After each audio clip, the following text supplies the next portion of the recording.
liberty in America is under assault. We no longer live in a reality that includes property rights. We're no longer Looks the like the kings screen's of our off, own kid. castle. We no longer enjoy the true benefits of capitalism. Instead, we're negotiating our rights with our own government. This isn't how our country was founded. These aren't the ideas of our founders. It's time to seize back our country. This is the Liberty Hour, where these important issues will be discussed for the sake of America's future. With a cigar in one hand and a copy of the Constitution in the other, here's your host, Sean Thompson. This is the Liberty Hour podcast. Tuesdays and Wednesdays, 9:05 a.m. to basically whenever I feel like leaving or if I have to go to the bathroom early. Now, here's the thing. The podcast is offered to me by AM 560 The Answer, and it's something that we came together with, something a little different. Originally going to be scheduled at the cigar store, and now it's going to be launched here, and then eventually we'll move to the Elmhurst Cigar House. So one of the things you have to do is, like most of you, I have a busy morning, right? A couple different businesses. I take my one daughter to school every day, and then I hustle to wherever I'm going. So a fluid traffic situation is always the best for people like us who need to be at work. Now, don't get me wrong. If you have one of these ghost jobs or these phony baloney contracts with the state or the village or municipality, you probably don't have to be anywhere early. If you work for the village, you show up, you show up. But one thing that truly annoys me is when these Illinois state workers tooling around in their big $250,000 pension incubators block a perfectly good thoroughfare. 3 trucks this morning, ladies and gentlemen. 3. 8 workers. One more dumb looking than the next, with the belly hanging over the belt, the whole 9 yards, to change a speed limit sign on Irving Park Road. It's morning rush hour. Now, even the kid in there with his girl yoga pants on, sitting like a stripper waiting for a lap dance, he knows you don't block a thoroughfare in morning rush hour. But these imbeciles who have all day to crank their little ratchets and pretend to be busy, they do it in morning rush hour, you stupid son of a bitches. And you make everybody rush. You make everybody late. And you make me sick. And then in the end, you make us all pay for those pensions where you sit your feet up and pretend you actually did something productive. Because we all know if that sign didn't get changed this morning, the whole world would have came to an end. Morons. Led by morons and paid by the good people. It's always just sickening to me. And what's on the horizon, ladies and gentlemen? Oh, by the way, I got to give out the phone number. 312-642-5600. What's on the horizon is more stupidity, more tribalism, more bigot baiting, more racism applied to white people in the name of racism. Now, we're going to get on to Ocasio-Cortez. We're going to get on to the fact that we're going to bail out 90,000 Sears pensions. And you get a bailout, and you get a bailout, and you get a bailout. Everybody gets a bailout but us, who make the world go round. We don't get a bailout. We just get the bill for the bailout. But there's something that is particularly nauseating to me. And that is the fact that the Black Klan members calling themselves Black Israelites, who when in 2007 their leader died, Yawi Ben Yawi, who, by the way, was convicted of conspiracy to murder white people as an initiation rite. He died Monday, thank God, 100 times in 2007. When did he die? May 9th, 2007. May he burn in hell. He died, and they immediately realized after the conviction, we're kind of outed.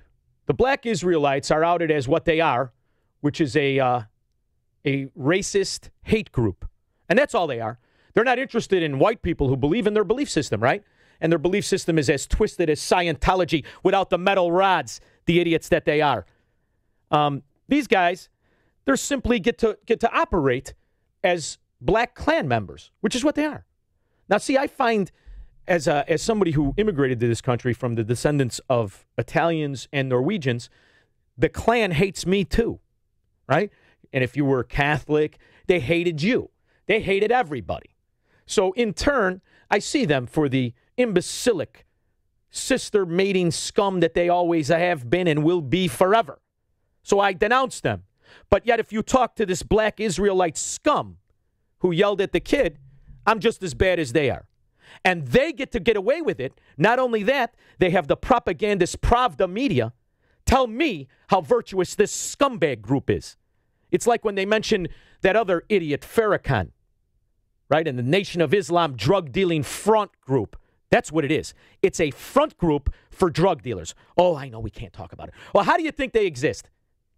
Where do you think their ties were the whole time with Libya and the whole time with Gaddafi, the whole time with all of it? Come on. I mean, do you have to have an IQ under 60 to look at the news and say, gee, they're telling me something that's really interesting? Because what you come to find out is that they're not. In fact, now listen, here's the thing. I got in late. I get the cut sheet from the kid in the yoga pants, so I'm going to take a shot and think I have the right cut here. You got all these dirty crackers behind you with a red Make America Great hat again on, and you want to fight your brother. Okay, no. There's something there. I'm not quite sure what that sentence was, but it's underlined, it's obvious, it's threatening, and it's hatred. So let's hear this genius on his next sentence. A bunch of incest babies. A bunch of babies made out of incest. Right, trailer park. Oh, there we go. Here we go.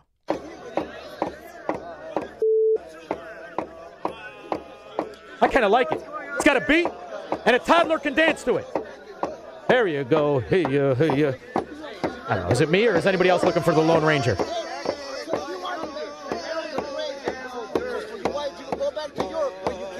There it is. It's not our land. No. It's his land. 3 generations compared to us. We've been here million years. So get the out of my face with that. There you go. There's love and compassion from an oppressed group that no matter how many times throughout history we tried to coexist with them, that's what they are. And you know what's glazed over is the fact that prior to the American Indian Wars, the Indians were having Indian wars, and they were slaughtering each other. And that when we got here, we tried to get along with them. We tried to reason with them. We made all kinds of concessions and offers and everything else. Tried to even include them. But no, they didn't want that. And in fact, what they used to do was pillage, rape, and murder our settlers. But no, they're victims. It's just sickening to me. And I'm getting kind of sick of the fact that we get to implement racism in the name of racism when it comes to the black separatist, black Klansmen known as the Israelites, who now call themselves the Hebrews.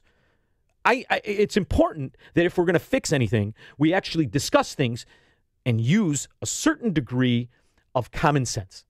You don't get to use... Now, we've tried this, right? It's been, about 60 years where we've tried to implement racism to correct racism. Doesn't really work out. Kind of builds a contention among the races. So instead of that, we should implement what Americanism is. What Americanism is in all areas, whether it be economics, whether it be social, whether it be sexual, whatever the case may be, familial status. It's all about the equality of opportunity, and it's all about the respect for the individual. But for some reason, we get pulled off into this whole thing of Republican, Democrat, socialist, which is the scum of them all. And we'll get to Ocasio-Cortez later. And we forget to factor in how do you solve a problem is not by correcting what you see as a symptom, but as correcting as to what the issue is. And the issue is the true equality, which is the equality of opportunity. And for some reason, we are comfortable now having a few different people who are elected for 2 years or 4 years, whatever the case may be, tell us what right and wrong is rather than we tell them. So we have allowed this jujitsu of representation to rulership. And we, the so-called conservatives, who really, for the most part, as I'm watching on my Twitter feed, are proud nationalists, which they don't even understand the stupidity in that. We just want to be in control of the very abuses we say we're against. And this is a real despicable problem to me. So if anybody's interested in finding out exactly who the black Israelites are, just take a look at this. It's a New York Times article. You can find it on NewYorkTimes.com. It's by a guy, Douglas Martin, and he kind of goes over the history of Yawi Ben Yawi, the leader of the then proud separatists called the Black Israelites, who thought that by changing their names and nothing else, they'd get away with it. Well, the fact of the matter is, this is a hate group. And look at it. As I flip the pages, guess what? This Ben Yawawi, he has that same facial hair as that moron provoking the teenagers. And that's the other thing. You're a man. You're a man. You're going to scream at teenagers? What kind of a society is this where this guy, this man in his hate group, his racist hate group, he gets to be called the victim? What the hell is happening here in this country? Hey, Justin, there's a kid on the line. There's somebody on the phone call here. Don't worry, I'll do that too. It's the yoga pants, ladies and gentlemen. It cuts off the circulation. That's all right. That is the problem, is that the black leadership on Martin Luther King Day, where a bunch of Democrats, socialist, communists celebrate a black Republican and don't have the integrity to mention it. That's the problem. All right, let's go to my guy. He calls during the right topic. Verlan. How's it going? How are you? How's it going, Sean? Wonderful, wonderful. How are you? So you're the reason I'm fired up. Right. I'm going to tell you something. I got a beef with you. You're the reason I'm so fired up. What did I do? You're the reason I'm so fired up about this. You text me and you tweet me and you tell me you're going to be on this imbecile show, and I never heard of this buffoon. Thank God I never heard of it. I turn on that moronic radio show, which is schizophrenia on display, of an imbecile who's insulting his very race by the verbiage in which he uses. I'm sorry, Verlan, but I know you now for a few years. I have never heard you speak in a way that degrades yourself. Why would this guy speak in a way that degrades himself, and with that buffoon assistant of his? Did you listen to? I can't believe you sat there. I had to go on the show. I've been arguing with these people. I mentioned the show. Let's give them the right. People for over. I've been arguing with these people for over 2.5 years. I wanted to go into the Lion's Den and take them all on and show them who was the biggest, baddest brother on the block, a conservative brother. Well, here's the problem. Number one, I mentioned who it is. Let's fill the people in listening. Tell me who. And the saddest part of all is this idiot used to be a state senator. Why don't you tell us who he is and where he shows? Yes, he was an ex-state senator. His name is Ricky Hendon. Ricky Hendon. And the station that allows this stupidity to go on can only call itself progressive while it's preaching regressive communism. What's the station? 820 a.m. 8:20 a.m. Chicagoland. Progressive talk, my ass. That was anything but progressive talk. And there was a certain stupidity in him, and I'll tell you what I mean. So I only tuned in because of you. You're my guy. You ask me for a favor, I give you a favor. I tune in, and this guy tells you, the first thing I heard is, it snowed in L.A. yesterday. Like as if that's some startling fact, without even the common curiosity of saying, gee, is this something that happens a lot? And if anybody with a phone can look on Google and see it snowed at least 6 times in the last 100 years, and what was it, last week was the lightest of them all. So this idea that somehow these green energy frauds that they are, and I don't just mean the ones that have companies that profit from it, like our own Congressman Sean Gaston, fraud, imbecile that he is. And they sell you this little tidbit as if it's conclusive knowledge, where that's it, global warming is happening. They don't want you to know the first time that they recorded weather was 1877, and the first time it snowed was 1882. So for all we know, that's a current, that's an anomaly that happens every few years, because in history it has. But they want you to think it's because of you driving your Vega. That's the problem. And his unwillingness to explore that with you, because you tried to debate him, and he just cut you off.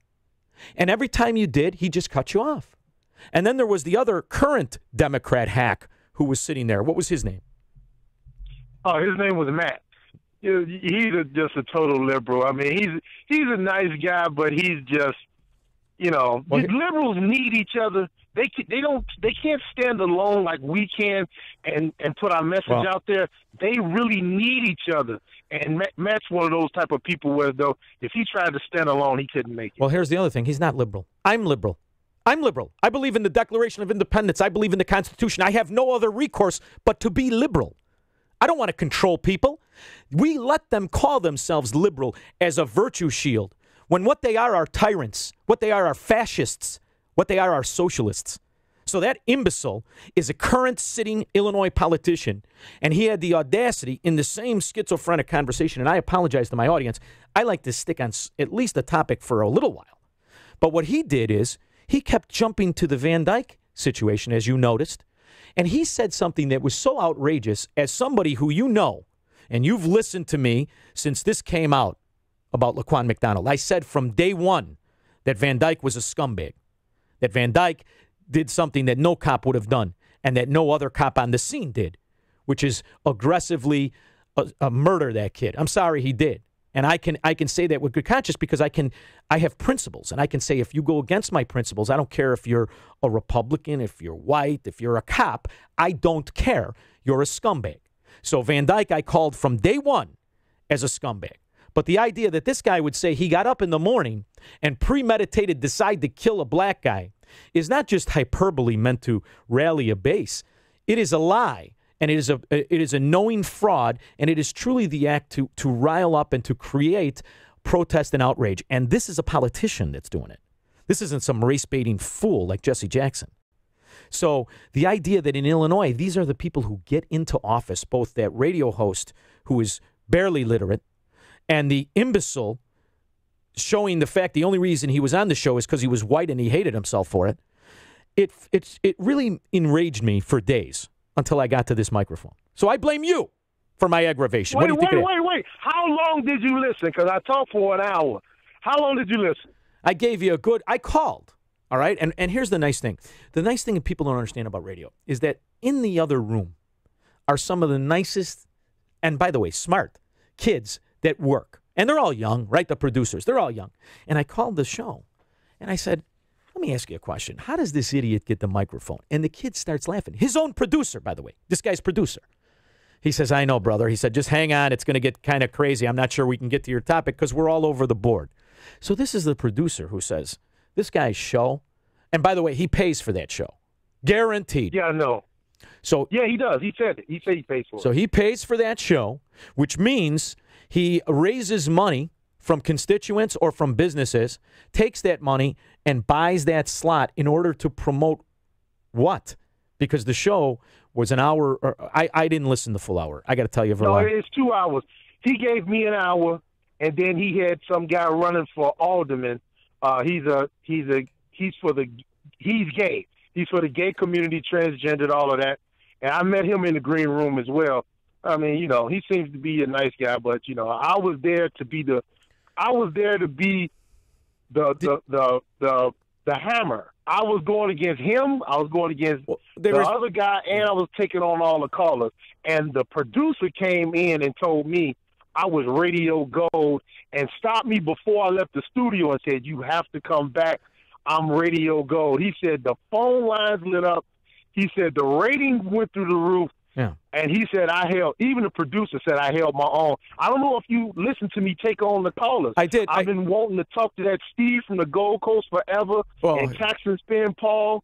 I went head to head with a lot of people. And I didn't let him get away with that Laquan McDonald thing. I told him, you can't prove that. You can't prove that guy woke up in the morning and went out to go shoot a black guy. And he even copped to that. He said, no, I can't prove it, but I believe it. Yeah, so I went head to head with him. But on every issue, I even talked about they all want to talk about the 800,000 federal workers that's out of job. I say, yeah, but they're gonna get fat checks. Those are lifetime jobs. But what about when Obama put Obamacare on the back of the American people for like 30 million people? You're going to make 300 million people suffer for 30 million people that could probably get out and work. Half of those people are probably indigent and elderly and handicapped. You could put those three together and probably come out to about 15 million. The rest of them can work. So let me give you a tip. Okay? Because, yes, I did listen for as long as I could take it. All right? But here's the thing. When they throw that buckshot of issues at you, they are allowed to lie, and they are allowed to throw talking points at you. The whole reason that I like to do radio and that I wanted to do radio and that I even called was to combat Goebbels' propaganda talking points. Talking points are construed by frauds, and they know the buzzwords and they know the way in which to phrase the sentence. to have people just shouting these things at each other. And I'll tell you what I mean. So the next time you go on this show, do me a favor, will you? I want you to take a piece of paper, which is all I ever use to prepare. I want you to draw 3 lines in it. And I want you to write 3 topics, and I want you to write a time next to it. And you're going to discuss each topic for that amount of time. Because, for instance, that caller you wanted, when he didn't like what you were saying, he simply threw another talking point at you. And the one that got my attention... Which one? Which caller? Was the it caller, Steve or Bob? The one you call Pinocchio? I don't know who that is. That's Steve from the Gold Coast. I call him Pinocchio from the Gold Coast. Their name is not people like that. To me, I don't waste any brain. You know me. I don't watch sports because I don't waste brain power on it. I don't waste any brain power on knowing their names. They're irrelevant to me. They're fungible. They're all the same. But what he did is that throw Obamacare at you. I noticed that is where the conversation went. And here's what they did that was very smart. And this is what I did when I listened to the people running in Illinois, the Republicans running, is that they correctly said, you know, it's funny you guys said you were against Obamacare, but you've elected people since 2010 to do. None of you did anything, and they're 100% right. Not only were they right there, they said, and in this last midterm, your Republican congresspeople ran on protecting Obamacare, and they are 100% right. But the thing to point out is he shouted a stat at you that was meant to devastate you, and that stat was 200 million people. Yes. Okay, are now protected by Obamacare. But here's the thing to always remember, because I'm going to help you, because this is what I'm good at, all right? I focus on the points, and I can ignore when someone's shouting at me. It's just the way I grew up, because I grew up in an Italian-Norwegian house, and you had to survive, baby. So here's the thing. When they start to throw out a lie, it's the lie you have to grab onto. And it's the lie that you have to grab onto and you have to tell them what they hate about capitalism is not capitalism. And the reality of what they're arguing for is the bastardization of corporate payoffs. That's what Obamacare is. So it increased the premium for all of us. Whether you pay it or not, your company does. It increased that premium 300%. And it did it to give insurance companies that would cooperate with government to pay them off monthly to buffer any losses they would show on their balance sheet. It's a tax shill. What Obamacare is a payoff subsidy scheme to insurance companies that would allow themselves to be partially nationalized. And in the meantime, the care and the quality of the care that they say they love about the people, it's all about the people, has drastically dropped. Whether it's the 35% of doctors who quit and simply said, I'm not going to participate in it because they understood what was happening, or it's the idiots they promote to call themselves doctors today. So it's important that if we're going to beat these, you have to bring the conversation to a point where it's not this constant just screaming at each other. Because here's what happens. The host, in what I thought was a cheap mannerism, spoke in a real verbiage to you that reminded me of when I was a kid and the guys from Maywood would start yelling at each other about their mama. And what it does is he wants to throw out, and this is what he was saying for the entire hour you were on. He's the real black guy, and you're the sellout. Because and that's what you see with these kids going on with the black Israelites. That's what you see the media happening. Because when when they don't want to discuss the issue, they throw the race card at you. And it's funny for me to see them throw it at a black guy. They don't know how to deal with you. And I was hoping to God you would say, you do realize you're all going to celebrate another very controversial, famous black Republican in Martin Luther King. And the idea that these socialist scum get to seize Martin Luther King's name because they're only black, and they share none of his beliefs or principles or fundamentals. They share none of them. He would have been rabidly against affirmative action. I did my thesis on him. Oh, I brought that up. I brought the affirmative action subject up. You probably didn't listen that long. I couldn't take it, brother. I'm one of these guys. I went there. I went there with the affirmative action. They had to cut it off. They went to break because they could not handle what I said when the black man lost his place in his household through affirmative action. The black woman took 2 slots, woman and black. And then he tried to say, well, it was intended to be a good thing, but I said it ended up being detrimental to us as black men, didn't it? Well, I gotta go to break. Yeah, I heard he couldn't handle me when it came to that. But when it came to Obamacare, I was just trying to make the comparison to the federal workers that's not going to be fired. Yeah, they're not getting checks right now, but they got a job. But Obamacare closed down businesses. People lost jobs. Come on, Verlon. But it did what it was supposed to do. It made us slaves. Because you and I and everybody who exists is a slave to this Obamacare. Because it allows government to intrude in our lives in a fashion in which nothing ever could prior to it. And not only that, it takes government bureaucrats and it puts them in control of your health. Okay? So it is an ultimate failure that they don't want to discuss the issues. So the point is, and the reason we allow them to get it out is because they seize that very word you first said. They're liberal. Verlon, if it takes me till my deathbed, we are going to stop calling Democrats, socialist, fascists liberals. You and me are the liberal. You want to parade a gay guy and say he's qualified for office? I say I don't care who he sleeps with. Because if we're running on sexuality, well, then put me on the top of the heterosexuals. Because, brother, when I was single, nobody was better at it than me. So that doesn't qualify me to be president, okay? It doesn't qualify anybody. And the idea that they get to run on their sexuality and they get to run on their race is because we allow them to call themselves liberal when what their practice is fascism. And whether it's the black Israelites or this dimwit Ocasio-Cortez, they are the fascists. The problem is we've lost our points when we accept wrong control collectivism in the form of Trumponomics. So reject it all, but stand on principle. That's my main thing. But, brother, I'll listen to you anytime, anywhere. Yeah, I'd still do it, but only as long as I could take. We have a deal?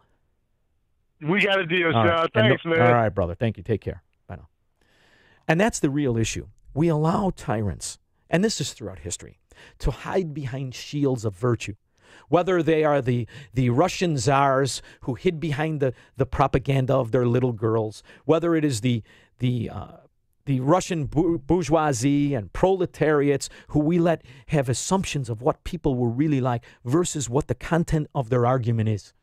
The content of what they are is what's important, not the self-description or furthermore, the commercials by radio shows of what's progressive and what's not, of what's liberal and what's not. It's about the fact that we as individuals need to practice on this Martin Luther King holiday exactly what he was talking about, is the content of each character. That is what a person is.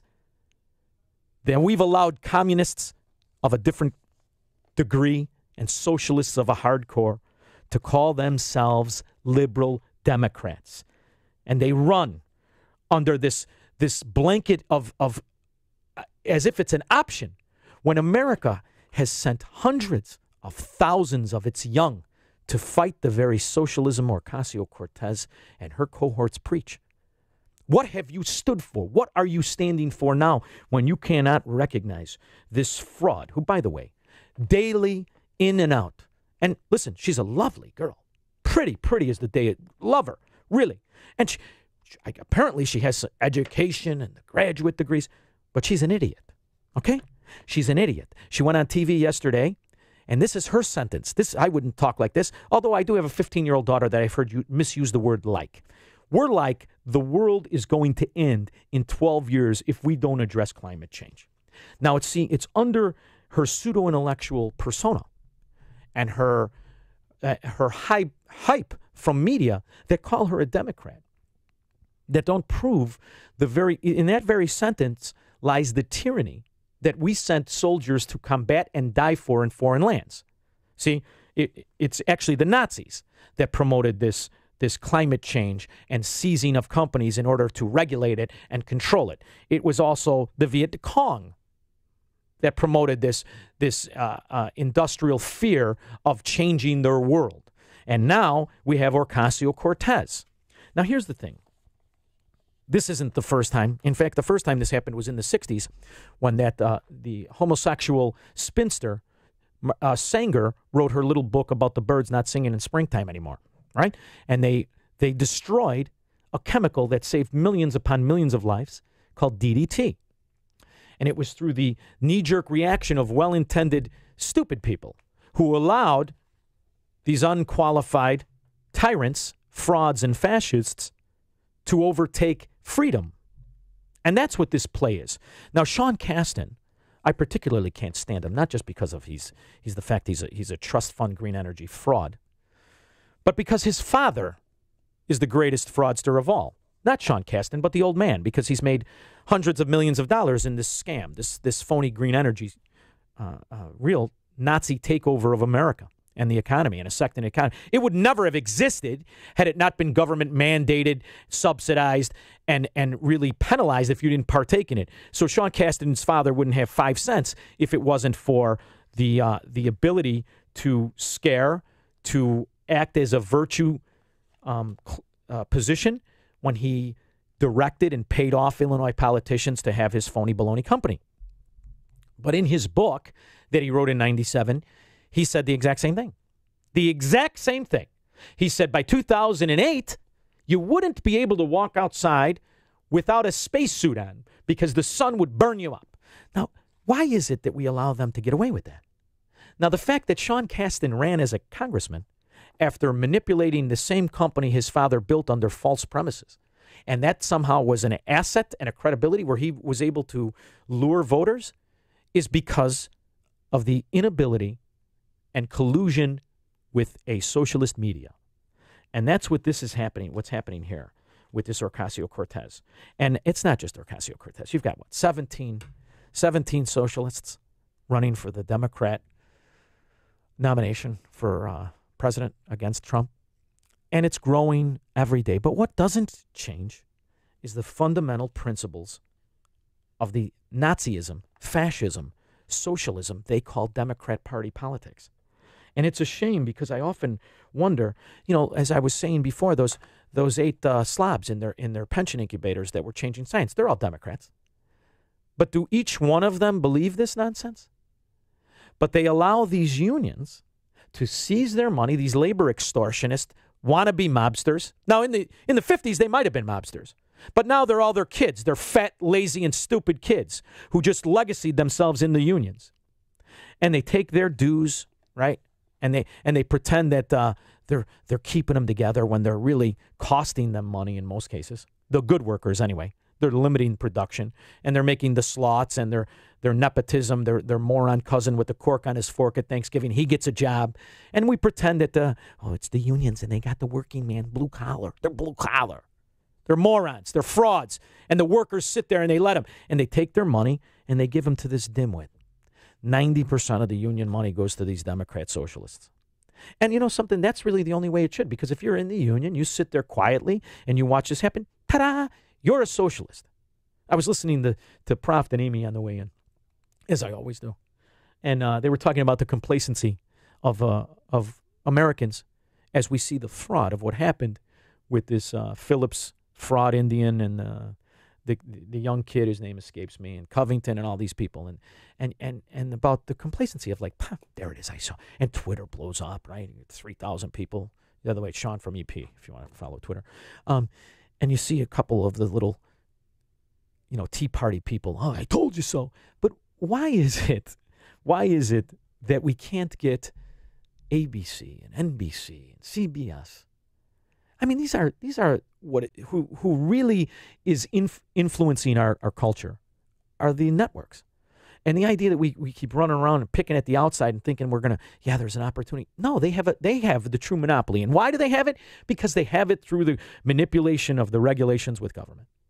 So until we got to destroy that, or we have to make sure that the people in charge of these companies, like Chicago's ABC, when they release a story that says, hey, the FOP endorses Ed Burke yesterday, that they don't come out and say, you realize that Ed Burke, a Chicago alderman who's under federal indictment, finally, because he picked on the wrong corporation, got caught.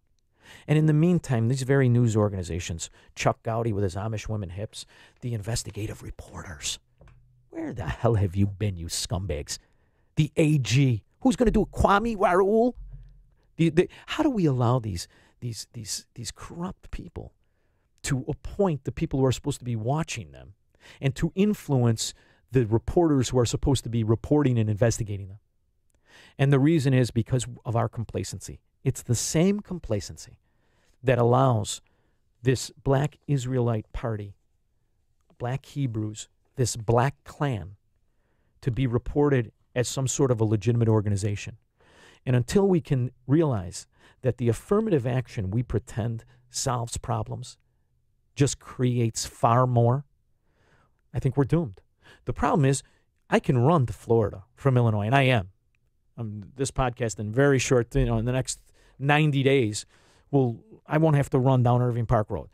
But that's me and my ability to go to a state that's maybe better. It is, not maybe, it is better than Illinois. And I have that mobility in it. But as a country, Fox News can't do it. You see the onslaught of the good things that Donald Trump does. And what I mean by that is I was watching the Sunday news, or Sunday shows, and the hypocrisy of Democrats is what is the rope we need to use to tie them up and point it out. The hypocrisy that Donald Trump is being attacked for wanting troops out of Syria. The hypocrisy that he's being attacked for trying to pull out soldiers from the Middle East. And you see the HD slayer, Martha Raddatz, bring on who she would have just assaulted 6 years ago as war profiteers and war contractors to tell us the virtue of staying there.